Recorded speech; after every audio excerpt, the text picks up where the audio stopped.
पुण्याजवळच्या एका समृद्ध गावात विठोबा नावाचा एक शेतकरी राहत होता. त्याच्याकडे भरपूर जमीन होती, धनधान्य होते, पण त्याला एकच दुःख होते, त्याला संतती नव्हती. त्याची बायको राधा हिला अनेक वर्षांनंतर एक मुलगा झाला. त्यांनी त्याचे नाव ठेवले गोपाळ. गोपाळ हा त्यांच्या डोळ्यांतला बाहुला होता.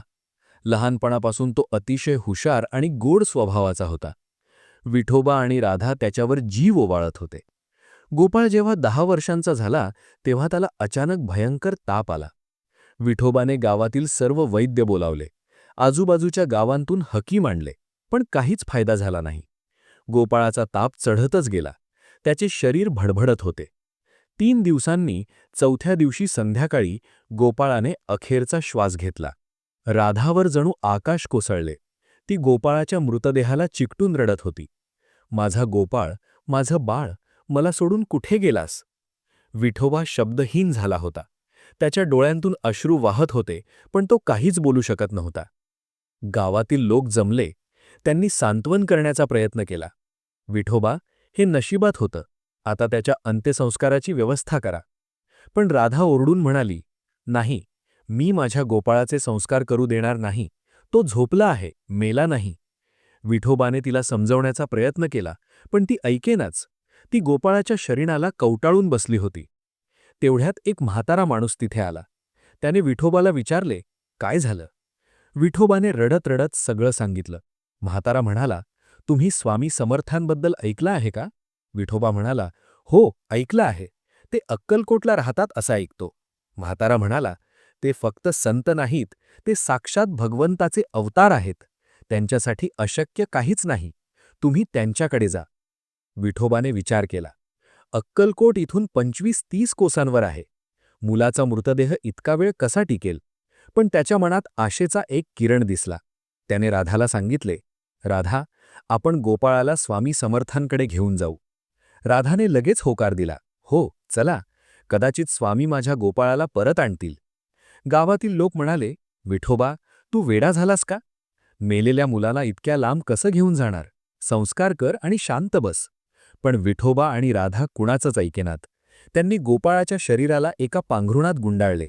विठोबाने त्याला खांद्यावर घेतले आणि ते रात्रीच्या अंधारात निघाले.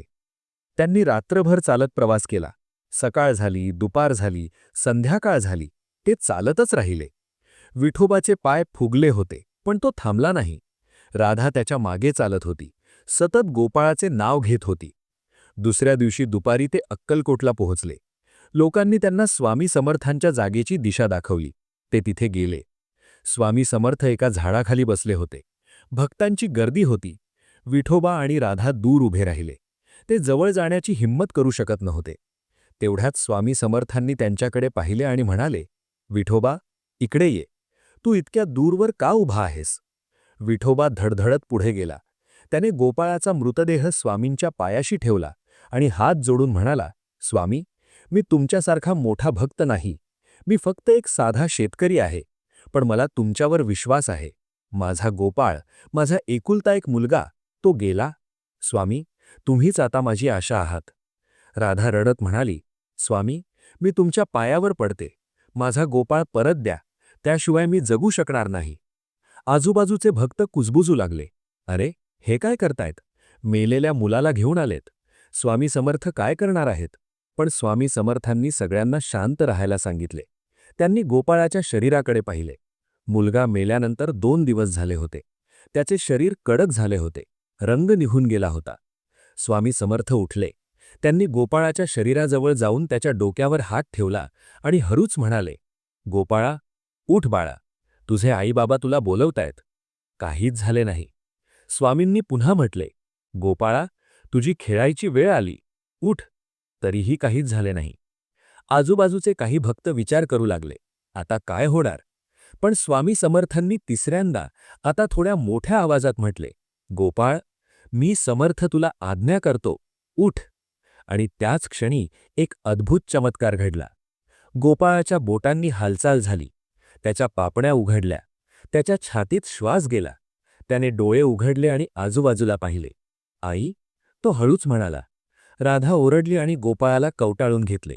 गोपाळ, माझं बाळ, तू परत आलास. विठोबा स्वामी समर्थांच्या पायावर पडला. त्याला काहीच बोलता येत नव्हते. तो फक्त रडत होता, पण आता ते आनंदाचे अश्रू होते. गोपाळ उठून बसला. तो आजूबाजूला पाहत होता, जणू काही गोंधळलेला होता. मी कुठे होतो? त्याने विचारले. स्वामी समर्थ हसले. त्यांनी त्याच्या डोक्यावर हात फिरवला आणि म्हणाले, तू खूप दूरवर गेला होतास बाळा, पण तुझ्या आईबाबांच्या प्रेमाने आणि त्यांच्या श्रद्धेने तुला परत आणलं. गोपाळाच्या शरीरात पुन्हा रंग आला. त्याचे डोळे चमकू लागले. तो पूर्णपणे निरोगी झाला, जणू काही त्याला काहीच झालं नव्हतं. सगळे भक्त थक्क झाले. अनेकांनी आपल्या डोळ्यांवर विश्वास ठेवला नाही. पण हे प्रत्यक्ष घडलं होतं. मृत मूल पुन्हा जिवंत झालं होतं.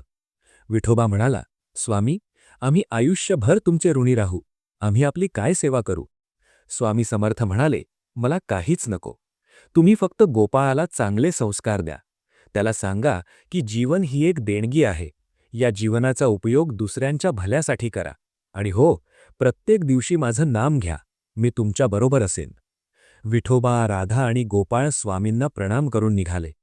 गोपाळ आता पूर्णपणे तंदुरुस्त होता आणि आनंदाने उड्या मारत होता. घरी परतल्यावर गावातील सर्व लोक अचंबित झाले. हे कसं शक्य आहे? ते विचारू लागले. विठोबाने सगळ्यांना स्वामी समर्थांची कथा सांगितली. त्या दिवसापासून त्या गावातील अनेक लोक स्वामी समर्थांचे भक्त झाले. गोपाळ मोठा झाला. त्याने आपले संपूर्ण आयुष्य गरिबांच्या आणि असहाय्यांच्या सेवेत घालवले. तो म्हणे, मला दुसरं जीवन मिळालं आहे. हे जीवन केवळ माझ्यासाठी नाही, तर दुसऱ्यांसाठी आहे. वर्षानंतर जेव्हा विठोबा आणि राधा वृद्ध झाले, तेव्हा गोपाळाने त्यांना अक्कलकोटला नेले.